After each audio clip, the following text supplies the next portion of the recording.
mas tem o mesmo sentido. Pois Ele é a nossa paz, Cristo é a nossa paz, o qual de dois povos fez um, e destruiu a barreira, a divisão que havia, o muro de inimizade, anulando em seu próprio corpo a lei dos mandamentos expressos em regras e ordenanças. O objetivo dele era criar em si mesmo, dos dois grupos de pessoa, um novo homem, fazendo a paz, e reconciliar ambos com Deus, os dois, em um único corpo, por meio da cruz, para que ele destruísse a inimizade que existia. Versículo 17. Cristo veio e anunciou a paz a vocês que estavam longe, e a paz aos que estavam perto. Pois por meio dele, tanto nós como vocês têm acesso ao Pai por um único Espírito. Versículo 19. Portanto, vocês já não são estrangeiros, nem forasteiros, mas concidadãos dos santos e membros da família de Deus, edificados sobre o fundamento dos apóstolos e dos profetas, tendo Jesus Cristo como pedra angular, no qual todo edifício é ajustado e cresce para se tornar um santuário santo no Senhor. Nele vocês também estão sendo construídos juntos para se tornarem morada de Deus por seu Espírito. Podeis tomar assento, amados. Esse texto, meus queridos, em síntese, esse texto, resumindo, ele fala de dois grupos de pessoas antagônicos, judeus e gentios. Eram dois grupos de pessoas irreconciliáveis, que mantinham uma inimizade terrível. Era impossível chegar a um consenso. Então, existem dois grupos de pessoas, algo que produz divisões. Esse texto diz que por meio da cruz de Cristo, por meio do corpo de Cristo, esses dois grupos de pessoas morreram juntamente com Cristo. Esses dois grupos de pessoas morreram.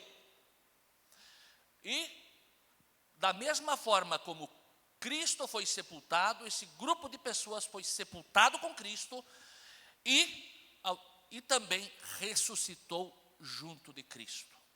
E o texto continua, e agora ele diz que não existe mais dois grupos de pessoa, existe apenas um homem, um só homem. Acabou a divisão.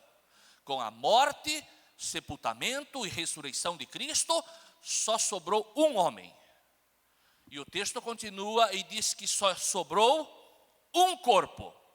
E esse corpo é representado por um único edifício. Isso é o que o texto diz. E isso é o Evangelho. E hoje nós vamos tentar explicar isso passo a passo, para que a gente possa entender esse aspecto de revelar o Evangelho, de mostrar o Evangelho. Se for dar um título a essa mensagem, a gente está continuando o que a gente falou domingo. Quantos estavam domingo aqui? Amém? O título seria Edificando o Corpo de Cristo, construindo o corpo de Cristo. Primeiro eu queria falar sobre esses dois grupos de pessoas, que representam nós todos. Esses dois grupos de pessoas representam nós todos. Eu nasci no interior de Peritiba, e eu cresci vendo meus pais, meu pai principalmente, e depois quando eu adquiri certa idade, eu mesmo pegava um saco de milho e um saco de feijão, colocava de arroz com casca, colocava sobre os ombros e andava mais ou menos uns 2 quilômetros até o moinho. Eu cresci fazendo isso, até meus 15 anos eu fiz isso. E então eu ia até o moinho, o milho era passado dentro de uma roda, né? E do milho era feito a farinha de trigo. Com essa farinha a mãe fazia o pão a farinha de milho. Com essa farinha a mãe fazia um pão delicioso de milho, e que era, meu Deus, quando ela fazia, o pão quentinho, a gente comia, era uma delícia. E do arroz, a gente levava o arroz com casca dentro de uma máquina, o arroz ele era descascado. Por que eu falo isso? Porque a menos de 500 metros existiam 2 moinhos. Dois moinhos. E a clientela era pequena, Mari. Eram muito poucos clientes. E aí um dia eu cheguei para meu pai, mas por que tem 2 moinhos? E por que nós sempre vamos nesse moinho e não vamos no outro? E eu vou ser sincero, eu estava pensando de como explicar isso, aí eu levantei hoje de manhã e me veio isso na cabeça. E eu assim, nunca entrei no outro moinho. Nunca entrei no moinho que o meu pai não ia, nunca entrei. Hoje ele já não existe mais, né? E aí o meu pai me explicou por que existiam 2 moinhos. Porque existiam 2 patriarcas, 2 famílias que se instalaram ali. Todas elas abriram o mesmo negócio, moinho. E essas 2 famílias eram irreconciliáveis. Os 2 patriarcas da família viviam brigando. E os filhos entraram na mesma trama. Não havia paz entre as 2 famílias. Não havia comunhão. Não havia. Frequentavam a mesma igreja, mas não tinham comunhão. Não tinha paz. E não se conversavam. Tanto os patriarcas das famílias, como os filhos dessa família. E o que aconteceu? Para minha surpresa, eu visitei retornei para onde eu nasci, e eu fui na casa de uma pessoa muito especial para mim, e eu descobri que os descendentes dessas 2 famílias, um rapaz e uma moça, contraíram matrimônio, casaram-se.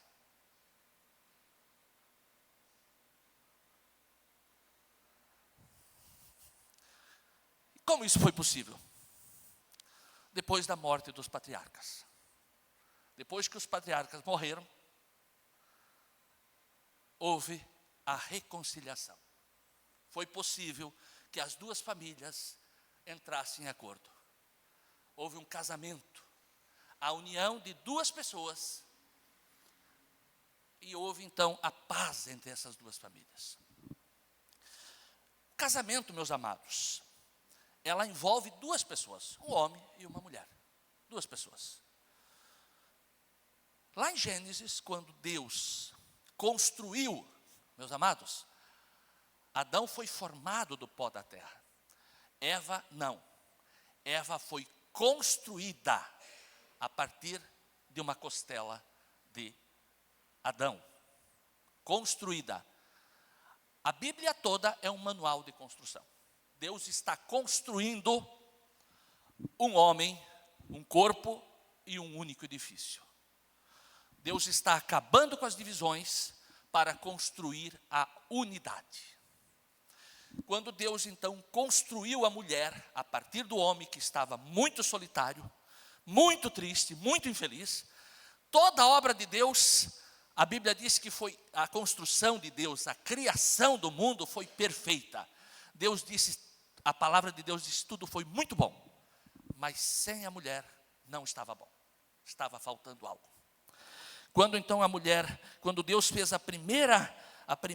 Deus deu a primeira anestesia, a primeira cirurgia, Deus fez em Adão, construindo a mulher. Quando Adão viu uma mulher, ele ficou encantado com ela, virou até poeta. Mas então Deus faz algo maravilhoso, que tanto com o homem e com a mulher, duas pessoas, dois corpos, ele une os dois e ele diz que a partir de agora serão somente uma só carne. Duas pessoas, uma só carne. Então, meus amados, desses dois patriarcas antagonistas que brigavam, famílias que brigavam, Deus pegou dois jovens, um rapaz e uma moça de cada família, uniu os dois e de duas pessoas, de duas famílias, de duas carnes, transformou em uma só carne, uma só família. E quando isso foi possível? Depois que os patriarcas morreram. E é isso que o texto diz. O Evangelho é exatamente isso. O Evangelho só é possível atingir a unidade, Mari. Só é possível construir um único homem, um único corpo e um único edifício quando aqueles que vão participar dessa unidade morram. O Evangelho exige a morte. Sim.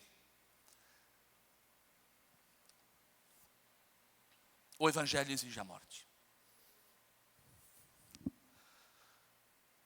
Então, esses dois grupos de pessoas antagonistas, que eram gentios e judeus, dos quais nós fizemos parte, o texto está dizendo que eles foram incluídos na morte de Cristo na cruz. Eles morreram juntamente com Cristo na cruz. 2 Coríntios, capítulo 5 e versículo 14, diz assim, irmã Helena, se um morreu, quem é que morreu por nós na cruz? 2 Coríntios 5 e 14, a Mari está procurando. 2 Coríntios 5 e 14. Se um morreu, logo, quem é que morreu na cruz por nós? Cristo morreu na cruz. Se um morreu, logo, o texto continua, Paulo explicando o Evangelho, logo, todos morreram. Só existe Evangelho, só existe novo nascimento após a morte com Cristo na cruz. Achasse, Mari? Lê para nós. Alô? Está ali? Mas lê para nós, Mari. Porque o amor de Cristo nos constrange, julgando nós assim, que se um morreu por todos, logo todos morreram. E ele morreu por todos, para que os que vivem não vivam mais para si, mas para aquele que por eles morreu e ressuscitou. Assim que daqui por diante a ninguém conhecemos segundo a carne. E ainda que também tenhamos conhecido Cristo segundo a carne, contudo agora já não o conhecemos desse modo. Assim que se alguém está em Cristo, nova criatura é. As coisas velhas já passaram, eis que tudo se fez novo.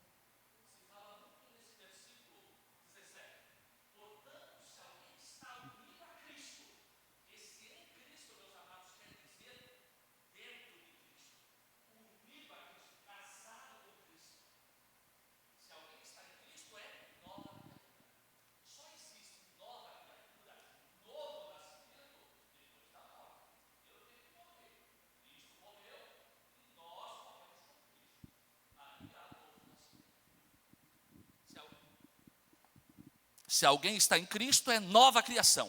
As coisas velhas, a inimizade, as guerras, tudo passou. A divisão passou. Todo o nosso passado foi apagado. Nós somos novas criaturas em Cristo Jesus. Agora, trazendo para um aspecto prático. Vamos trazer para um casal? Casal, duas pessoas. Quantas pessoas é necessário para que haja uma briga? Quantos casais temos aqui hoje? Casais, marido e mulher. Quantas pessoas são necessárias para que haja uma briga? Duas pessoas. Ok. Lá nós tínhamos dois patriarcas, donos de moinho, antagônicos, concorrentes, que brigavam entre si. Se uma dessas pessoas morre, vai ter briga? Vai ter briga se morre? É possível brigar com um morto? Não. Não é possível alguém brigar com um morto. Todos nós, em Cristo Jesus, obrigado por ter deixado esse versículo. Em Cristo Jesus, todos nós estamos mortos. Coloca Gálatas 2:20, por favor. Todos nós, em Cristo Jesus, estamos mortos. Eu vou abrir um parênteses, depois eu volto para essa analogia. Sabe por que existem tantas religiões no mundo? Essa confusão de religião. No início da minha fé cristã, eu me perguntava, irmã Ivana, Carla, que bom vê-la aqui. A Carla e a Ivana são do discipulado. Todo domingo de manhã, 8:30 da manhã, a gente está aí aprendendo a Bíblia. Por que existe essa multidão de religiões? Qual que é a verdadeira? Por que existem tantas religiões, pastor Denilson? Eu sempre dizia que era uma coisa, agora são duas. Hoje eu me convenci que são dois motivos. O primeiro é porque tem muita gente viva. E no Evangelho não pode ter ninguém vivo. Todo mundo tem que estar morto. O que está escrito em Gálatas 2:20? Paulo disse o seguinte: sede meus imitadores, como eu sou de Cristo. Só existe uma coisa que Paulo queria que nós imitássemos ele. Nesse versículo aqui. Paulo está declarando uma coisa séria.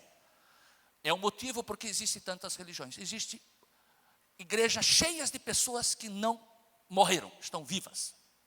Paulo disse o seguinte: estou aos pés da cruz adorando a Jesus. É isso que ele diz? É isso que o texto está dizendo? Mari, estou carregando a minha cruz. Que sofrimento, não vou cortar minha cruz, senão quando eu chegar lá, ela não vai dar o espaço para mim passar. Estou carregando a cruz? O que Paulo está dizendo? Vamos ler junto? 1, 2, 3. Estou crucificado com Cristo. Amém, amém. Quem está pendurado na cruz, está vivo? Está morto. Paulo disse, eu estou morto, estou crucificado com Cristo. E aí ele vai lá e enfatiza novamente. E não vivo mais eu. Por que existem tantas religiões? Porque tem muita gente viva, que não morreram. Esse é o primeiro motivo. E o segundo motivo é a continuação desse versículo. O que produz divisões? O que produz divisões? Doutrinas diferentes que produzem divisões. Então, cada religião tem um checklist que você tem que seguir. Se você seguir esse checklist, Jaime, se você fizer tudo isso, você está salvo. É isso que a religião A diz. A B já acrescenta mais alguma coisa. A C já tira alguma coisa. A D já diz, não, o batismo não pode ser por aspersão, tem que ser por imersão. A outra diz o seguinte, você para você ser salvo, além de você crer em Jesus, você tem que fazer mais uma coisa, obedecer mais uma regra. Esse é o problema. Primeiro é que tem muita gente viva, e o segundo é que tem muitas regras. E o evangelho genuíno, o evangelho que está aí na nossa Bíblia, ele não tem regras. Ele tem algo totalmente diferente. Ele tem o quê? Esse versículo diz: estou crucificado com Cristo e não vivo mais eu, mas Cristo vive em mim. O evangelho não é, irmão Rogério, o evangelho não é regras, não é regulamentos, não é costumes. O evangelho é uma pessoa. O evangelho é uma pessoa. Quem é essa pessoa? Cristo. O Evangelho é uma pessoa. Paulo está dizendo, eu estou morto, e quem vive em mim, e por meio de mim, é Cristo. Paulo está dizendo, eu estou morto e estou vivendo dentro de Cristo. Quem vive é Cristo. Esse é o problema das quantidades de religião. Muita gente viva com regras. O evangelho genuíno é todo mundo morto, vivendo dentro de Cristo. Isso é o evangelho. Voltando para o casal agora. Se o casal briga porque existem duas pessoas vivas. Se tiver uma pessoa morta, uma pessoa que entendeu o evangelho, o casal não vai mais brigar.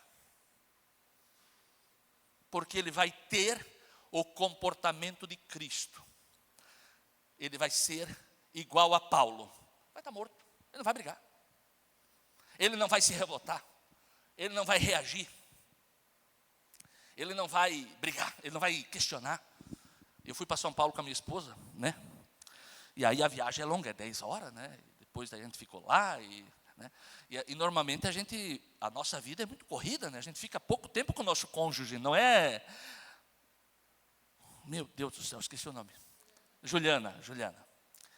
Então a gente fica muito pouco, e quando a gente fica bastante tempo, né, do lado da pessoa, aí às vezes a pessoa pisa no calo, e a gente fica, né? Então eu fiquei meio nervoso assim, né? E aí eu estava meio estressado, porque São Paulo estressa, né? E aí eu vi que eu exagerei.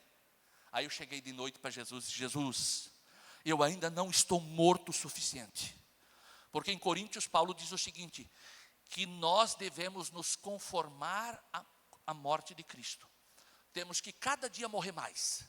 João Batista disse o seguinte, quando chegaram para ele, disse, olha, Jesus está fazendo mais do que você. João Batista disse, importa que eu diminua, importa que eu morra e que Cristo apareça. Aí eu chorei naquela noite e disse, Jesus, me perdoa, porque eu tenho que morrer. Porque se eu tivesse morto, eu não ia brigar com a minha esposa. Eu ia suportar, né? Suportar ela pisar no meu pé, brigar comigo, mas eu estou morto. Tem que estar morto. Então, no casal, se um estiver morto, não há briga. Não há briga.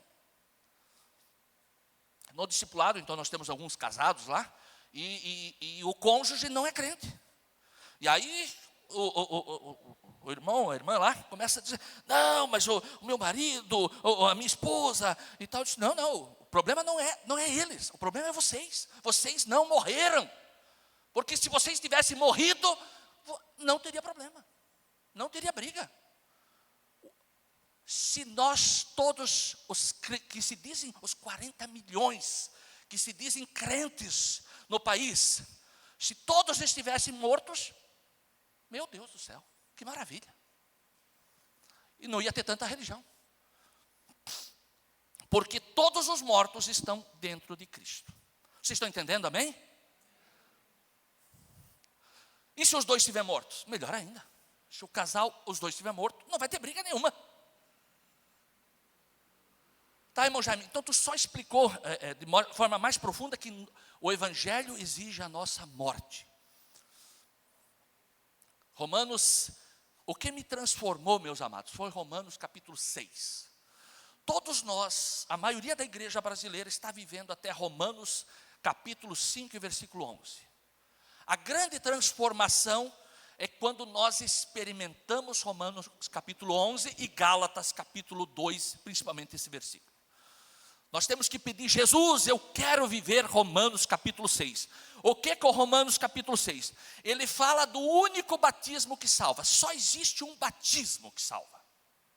É por imersão, é por aspersão, é quando a criança nasce, é quando é adulto. Não é. Romanos capítulo 6, versículo 3, fala do único batismo que salva. É o batismo na morte de Cristo. A primeira vez que eu ouvi esse termo, eu disse, meu Deus, acho que eu estou isso é heresia, isso não existe, isso é uma loucura. Eu devo estar numa igreja aí que batiza em nome dos mortos. Aí eu fui para Romanos 6 e 3 e diz o seguinte,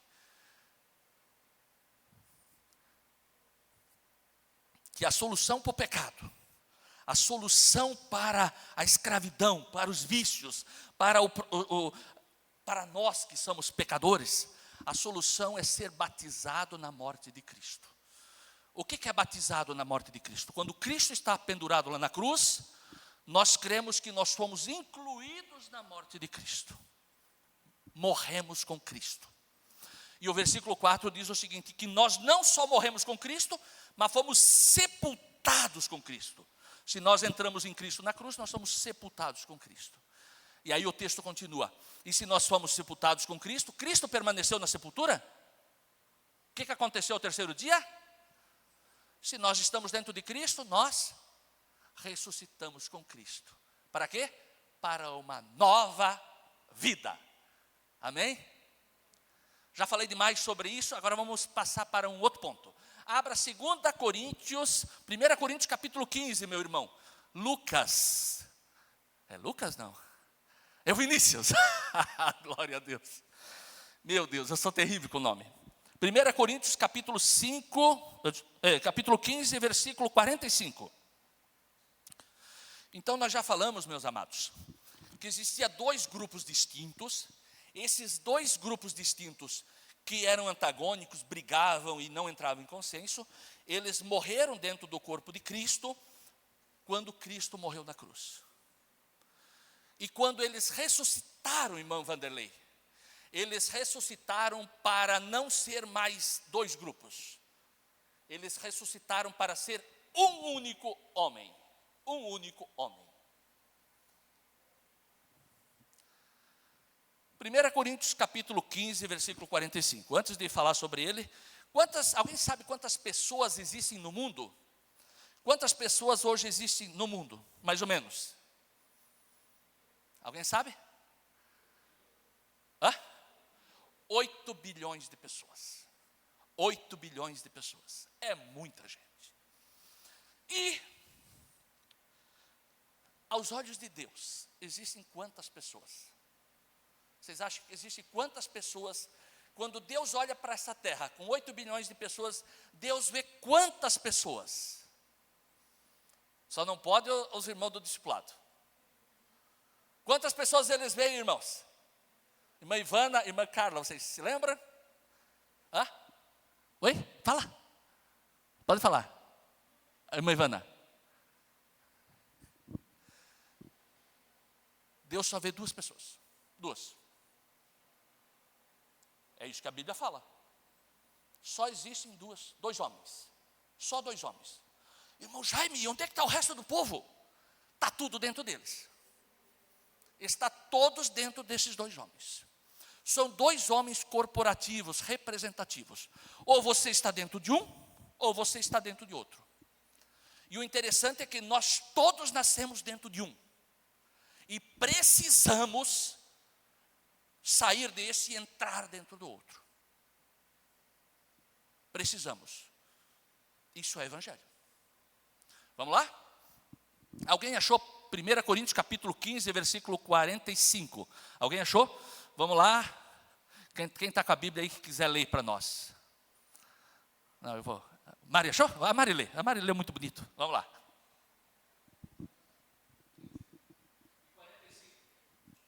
Assim também está escrito: o primeiro homem, Adão, foi...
Assim está também escrito: o primeiro homem, Adão, foi feito em alma vivente. O último Adão, em espírito vivificante.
É que meus amados, eu gosto de estar próximo.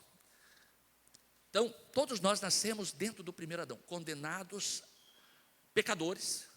Nós, meus amados, nós não somos pecadores porque praticamos pecado, nós nascemos pecadores. Porque nós nascemos dentro de Adão. Romanos 5:12 diz o seguinte, que o primeiro homem, por um ato, pecou. E pelo pecado veio a morte. Como a morte passou para todos os homens, todos pecaram em Adão. Então nós em Adão, nós nascemos pecadores condenados à morte. Nós temos que morrer. Não existe solução para Adão, senão a morte. Por que não existe?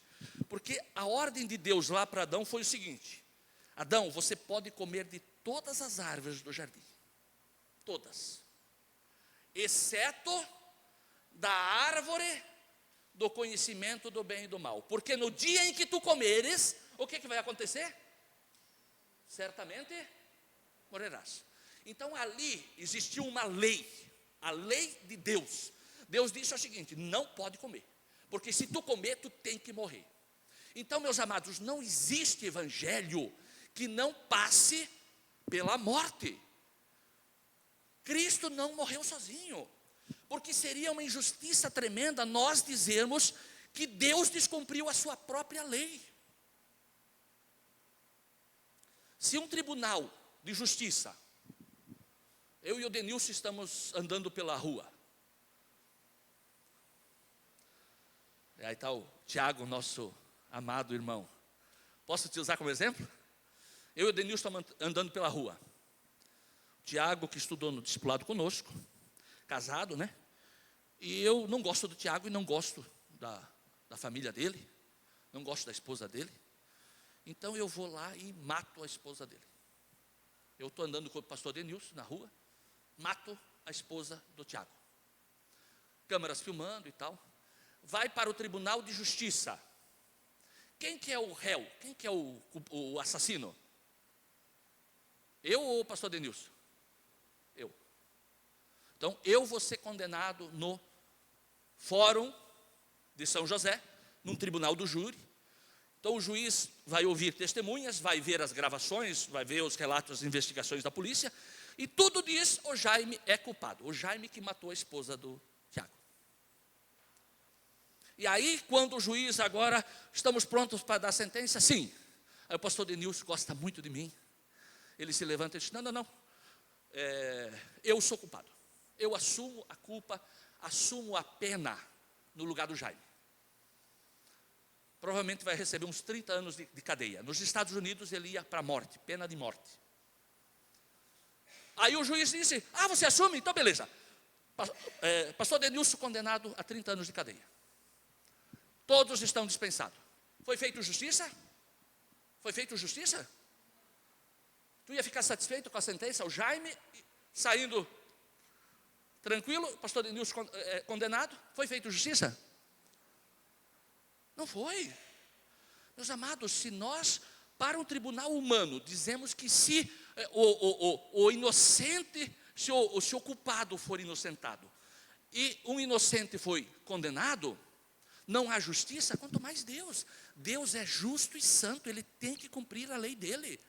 Ele é santo, Ele cumpre a lei dEle. Então nós dizemos assim, Cristo morreu no meu lugar. E nós que somos os criminosos, os assassinos, estamos livres? Nada disso. Nós temos que morrer com Ele. Nós morremos com o último Adão. Se um morreu, logo todos morreram. Senão, irmã Leninha, Deus não seria justo e nem santo. Ele estaria descumprindo a sua própria lei. E a lei dele, lá no Jardim do Éden, foi o seguinte: se você pecar Adão, e nós todos estávamos lá, em Adão, nós todos pecamos, e estávamos condenados à morte em Adão. Mas o último Adão veio do céu. Ele era Deus, tomou a forma de homem, sofreu o que nós sofremos, o que eu e você sofremos. E na forma de homem, ele se acrocou, ele se dobrou e lavou os pés dos seus apóstolos, inclusive do traidor Judas. E se não bastasse, ele ter se humilhado dessa forma, irmã Vanderlei, ele disse o seguinte: eu vou lá morrer no lugar do Jaime. O Jaime não merece. O Jaime é um assassino. O Jaime é um criminoso, é um pecador, mas ele não merece. Ele não merece, mas eu vou morrer por ele. Eu amo ele. E ele foi lá. E como último Adão, ele morreu na cruz. E quando ele estava morrendo na cruz, ele me incluiu dentro da morte dele. E termina por aí? Não. Porque Cristo permaneceu morto na cruz? Não. Aqui nós temos então o primeiro homem. Lê de novo, Mari, por favor. 45, daí nós vamos pular para o 47. Assim está também escrito: o primeiro homem, Adão, foi feito em alma vivente. O último Adão em espírito vivificante. 47. O primeiro homem da terra é terreno. O segundo homem, o Senhor, é do céu. O segundo homem é quem? É Cristo, é do céu. Todos nós nascemos dentro de Adão, pastor Denilson, e morremos dentro do último Adão, que é Cristo. Como Cristo não permaneceu na cruz, ele foi sepultado e ao terceiro dia ressuscitou, nós ressuscitamos dentro do segundo homem, do novo homem. Amém? Glórias a Deus. Você crê nisso? É a palavra de Deus, não sou eu que estou falando, é a palavra de Deus. Meus amados, você pode estar chocado, quem sabe você nunca ouviu isso. Eu passei 28 anos, nunca ouvi isso. Aí quando eu comecei a ler, eu disse, meu Deus do céu, está aqui? Isso é o Evangelho, eu creio nesse negócio. Eu quero viver essa experiência. Jesus, se tu morreu na cruz, e se tu me incluiu na tua morte, eu quero morrer. Se eu devo morrer, se eu devo permanecer morto, crucificado, eu vou permanecer crucificado. E se eu devo viver dentro de Cristo, eu vou viver dentro de Cristo.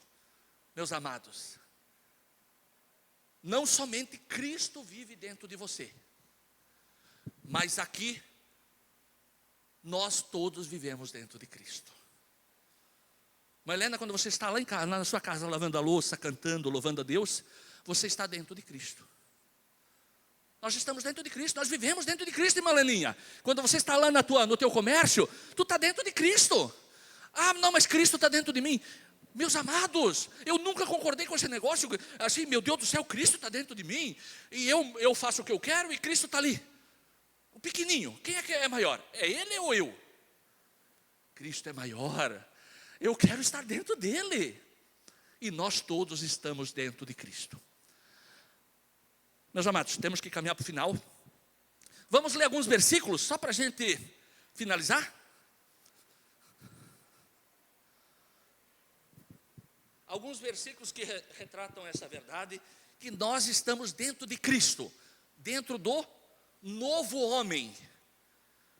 A Bíblia diz lá em Efésios e em Colossenses, olha, vocês já morreram para o velho homem. Sim, o velho homem é Adão. Agora vocês têm que se revestir do novo homem. Gálatas 3:27 diz o seguinte: os que foram batizados em Cristo, de Cristo se revestiram. Nós estamos dentro de Cristo, nós vivemos dentro de Cristo, nós vivemos dentro do corpo de Cristo. E o corpo de Cristo é um edifício que está sendo construído. Você é uma pedra viva dentro desse edifício que é o corpo de Cristo. É a construção do corpo de Cristo. Vamos ler alguns versículos só para a gente fechar. Vamos lá, só para a gente encerrar. Nós somos um com Cristo. 1 Coríntios 13:9. Eu vou ler bem rápido, vocês não precisam, só ouçam, tá? E depois eu posso compartilhar. 1 Coríntios 13:9 diz o seguinte: vocês são o edifício de Deus. Vocês são o edifício de Deus. O que é? O corpo de Cristo. Vocês são o segundo homem. Vocês estão dentro do corpo de Cristo. 1 Coríntios 6:15. Vocês não sabem que o seu corpo, o vosso corpo, é na verdade membro do corpo de Cristo? Você é membro do corpo de Cristo. 1 Coríntios 12:27. Vocês são o corpo de Cristo, e cada um de vocês individualmente é membro desse corpo. Nós estamos dentro do corpo de Cristo. Se somos um com Cristo, então nós somos membros uns dos outros. Sabia que eu sou membro? Se eu estou dentro do corpo de Cristo, do novo homem, eu sou membro do corpo com a Terezinha. Eu estou junto com a Terezinha. Não pode mais ter briga entre eu e a Terezinha. Primeiro, nós estamos mortos dentro do corpo de Cristo. Cristo está vivo. E a Terezinha provavelmente deve ser uma mão, que faz bastante coisa, e eu devo ser apenas o cotovelo, alguma coisa assim. Um dedinho do pé, ou calcanhar. Nós somos membros, meus amados, um dos outros. Um dos outros, nós somos membros, meus amados. E sabe qual que é a única regra que existe no Novo Testamento? É que é o seguinte: nós temos que estar ligados. Deixa eu ver se está aqui. Para a gente fechar. Vamos, abra sua Bíblia. Que essa regra é maravilhosa. A única regra que existe, porque nós todos estamos dentro do corpo de Cristo. Será que o corpo de Cristo peca? Será que o corpo de Cristo mente?